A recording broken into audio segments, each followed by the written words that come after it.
Bonjour Jules.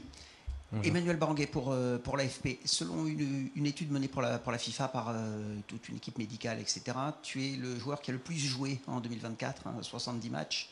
Tu as joué plus de 100 matchs d'affilée. Et je ne veux pas parler de calendrier, mais est-ce que la blessure que tu as subie en fin de saison dernière et qui t'a privé du Final Four de Ligue des Nations est ta première blessure un petit peu sérieuse, alors que de la vie générale, par exemple, Cyril Moine l'a dit à Ouest France, tu es un staccanovis, tu travailles énormément, tu fais très très attention à ton corps. Est-ce que ça t'a un peu gonflé cette blessure-là? Bonjour.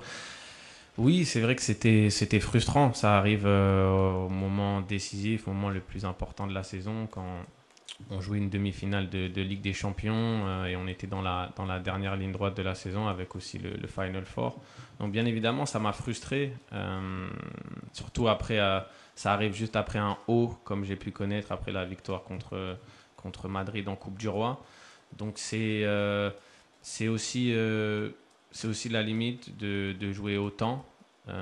J'essaie de contrôler le maximum de choses, mais il y a aussi des fois où le corps il dit stop, même si il y a toujours des choses qu'on peut mieux faire, mais c'était un enchaînement assez rapide entre la finale de Coupe du Roi qu'on a fini très tard, bien évidemment, où on était très contents, on a eu du mal à dormir, et puis cet enchaînement qui vient 3 jours après avec la demi-finale de Ligue des Champions contre l'Inter. Donc c'était frustrant, mais voilà, maintenant j'ai bien récupéré. Et puis ça fait partie du quotidien de se blesser. Il y a des choses des fois où c'est compliqué d'éviter, même si on met tout de son côté. Bonjour Jules, Nicolas Georgerot, RTL. À propos du match donc face à l'Ukraine, vous jouez à Wrocław dont la population c'est un quart, un tiers d'Ukrainiens réfugiés, donc il y aura une très grosse ferveur. Est-ce que vous l'avez en tête que ça sera un match très attendu aussi pour eux? Bonjour.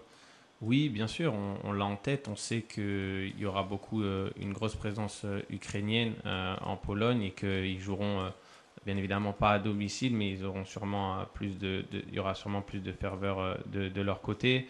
On sait le moment qui traverse et forcément, je pense que le football et l'équipe nationale ukrainienne permet permet aussi à toute cette population qui vit des temps très difficiles, parfois de pouvoir s'échapper un petit peu le temps de 90 minutes.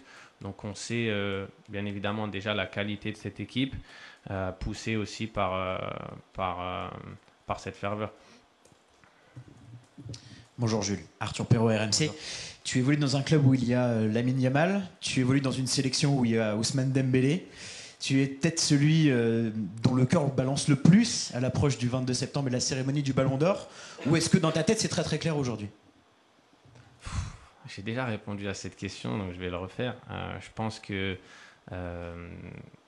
les deux méritent. Je pense que ils ont fait 2 saisons qui sont extraordinaires, avec des trophées aussi à la clé, avec évidemment la Champions League pour Ousmane. Donc en étant coéquipier des deux, c'est difficile. De toute façon, déjà, c'est pas moi qui vais voter. Et puis, je pense qu'il y a des arguments pour les deux. Aujourd'hui, je suis très content d'être avec Lamine et de voir comment il nous porte, et de la même manière de voir l'évolution de la carrière d'Ousmane, avec qui j'ai partagé une saison à Barcelone et qui a atteint, je pense, au PSG une forme de plénitude et qui joue probablement son meilleur football avec les statistiques qui accompagnent ça. Donc que le meilleur gagne. Bonjour Jules, Dominique Serac, le Parisien. Il y a bientôt le retour de la Ligue des Champions après cette séquence internationale. Il y a un match qui excite énormément en France, c'est le prochain Barcelone-PSG. Est-ce que vous aussi, entre le finaliste et le demi-finaliste, entre deux vainqueurs potentiels, c'est un match que vous avez coché? Bien sûr, c'est un match qu'on a coché parce que c'est une superbe affiche. Je pense aussi, pour avoir un peu, pendant les vacances ou discuter avec les gens, je pense que la saison dernière, c'était probablement l'affiche que les gens voulaient le plus voir, notamment peut-être en finale de Ligue des Champions. Malheureusement, on n'a pas réussi à l'atteindre. Et puis, de par l'historique, des confrontations, je pense bien évidemment, bon, quand Barcelone a gagné, mais aussi quand on a perdu à Montjuïc en quart de finale il y a 2 ans. Ça a une saveur particulière. Il y a beaucoup de liens entre ces deux clubs.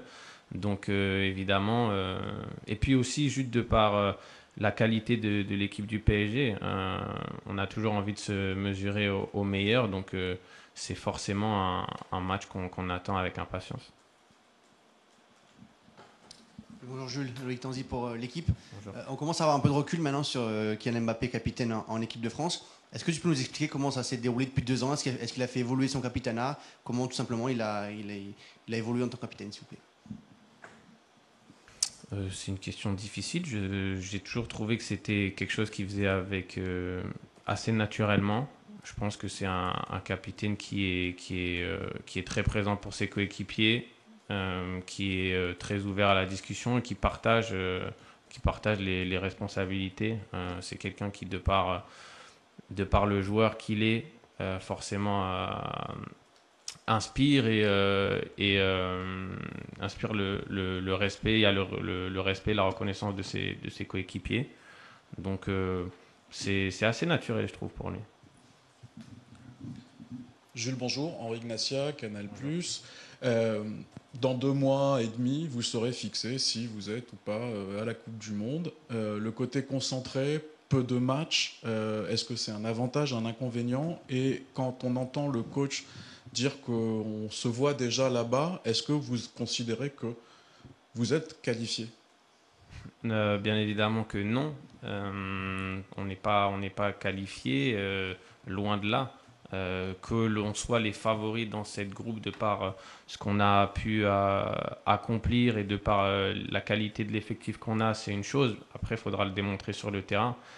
C'est vrai que c'est des qualifications qui sont très rapprochées. Ça se jouera en 2 mois et demi. Donc c'est aussi au début de la saison où peut-être les niveaux de forme sont différents. Donc il faudra d'autant plus être vigilant, mettre l'intensité qu'il faut et puis après faire parler les qualités qui sont les nôtres. Juste une petite précision, si je peux me permettre. Je crois que Didier Deschamps a dit tout le contraire. Je disais que le public voyait l'équipe de France déjà là-bas. Parce qu'on a entendu le coach, nous. Non, mais que justement, il a dit que c'était pas normal qu'on se voit déjà là-bas. Enfin, d'accord, ok. Non, mais j'avais compris. Mais tu fais bien de c'était pas clair. Désolé. Oui, Jules, bonjour, Jean-Marcel Boudard, Ouest Bonjour. France. Je vais savoir, dans le 4-2-3-1, qu'est-ce que ça changeait pour vous en tant que défenseur? Et puis, vu le nombre de profils plus offensifs, est-ce que vous étiez davantage bridé sur les montées ou autre? Non, c'est un système dans lequel, à titre personnel, j'ai l'habitude d'évoluer. Donc, non, le coach ne me bride pas du tout sur des éventuelles montées. Ça demande juste quelques ajustements. Je pense qu'on va continuer à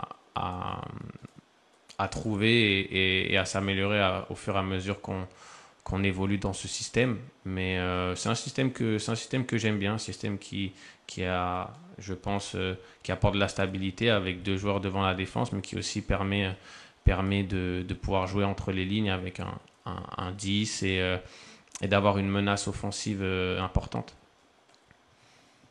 Bonjour Jules, Ilias Peters, 90 000. Que peux-tu nous dire sur les premiers jours des 2 nouveaux, Magnès Akliouche et Hugo Ekitike avec vous? Merci.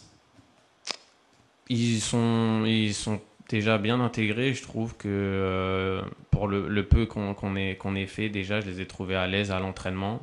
Donc on est bien évidemment ravis de les accueillir. C'est 2 joueurs avec 2 joueurs de grand talent.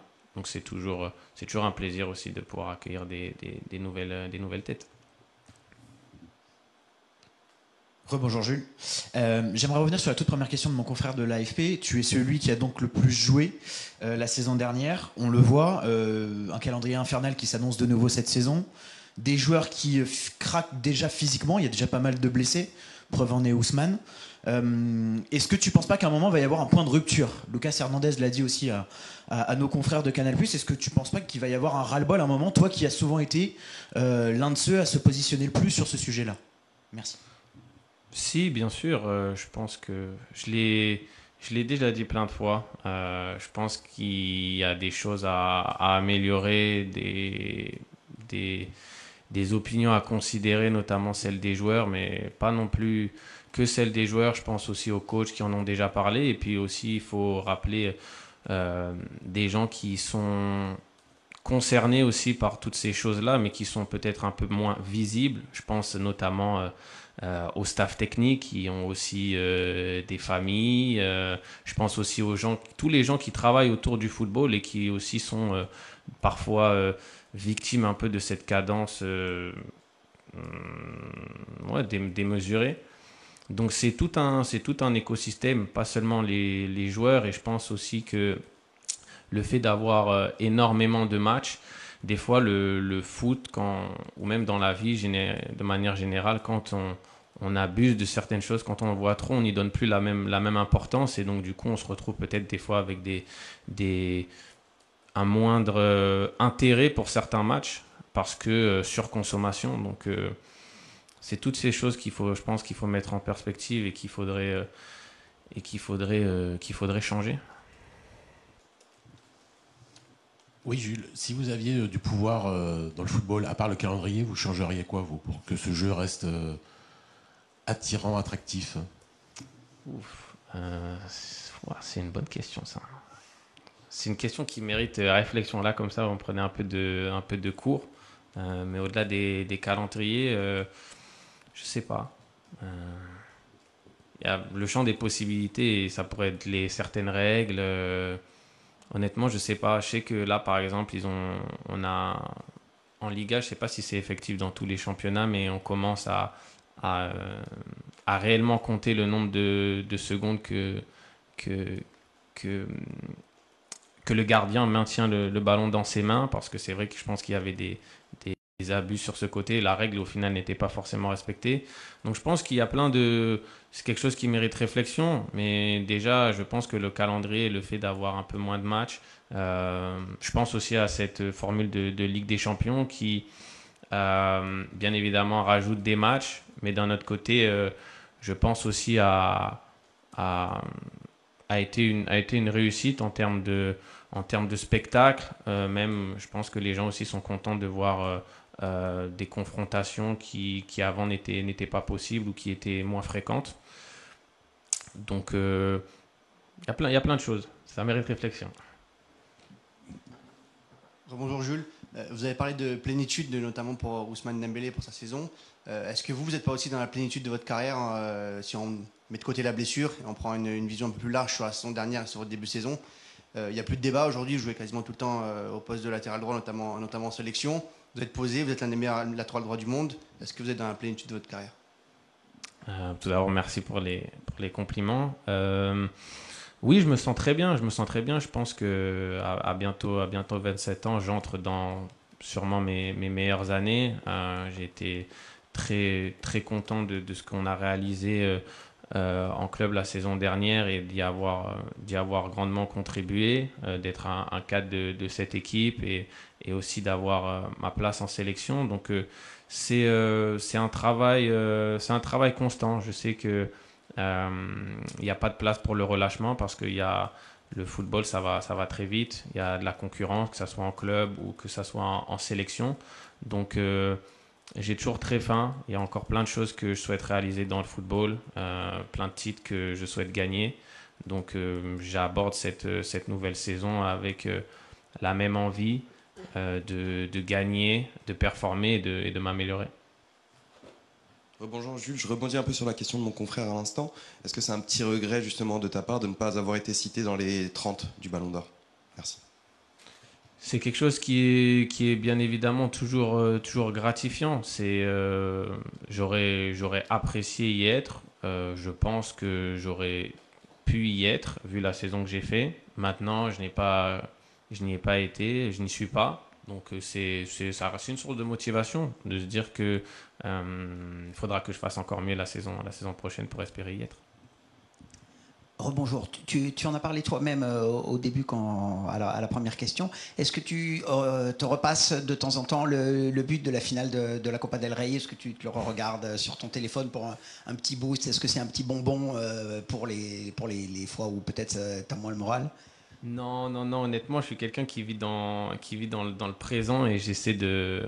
Bien évidemment, c'était un moment particulier, c'est un haut dans ma carrière de pouvoir entre guillemets, offrir un titre avec ce but décisif contre Madrid, qui est le Real Madrid, qui est le plus grand rival, le rival historique de Barcelone dans un Classico, à Séville. Donc c'était vraiment un moment qui va rester gravé dans ma mémoire, mais non. On en a beaucoup parlé durant l'été, forcément, mais non, je le regarde pas. Il y a une dernière question pour Jules. Allez, on finit avec Jean-Marcel Boudard de Ouest France. Ouais, Jules, dans le calendrier, on remarquait que les temps de rassemblement et de préparation en bleu en sélection étaient de plus en plus courts. Comment vous restez investi pour la sélection et qu'il n'y ait pas un phénomène de décompression quand on arrive sur des rassemblements en dehors des compétitions internationales? Je pense que ça a même l'effet inverse, le fait d'avoir peu de jours de rassemblement, du coup des rassemblements qui sont moins longs, ça nous permet d'être encore plus focus parce qu'on sait que les temps de préparation sont plus courts, on a moins le temps de travailler, donc il faut être encore plus efficace, encore plus présent, si je puis dire.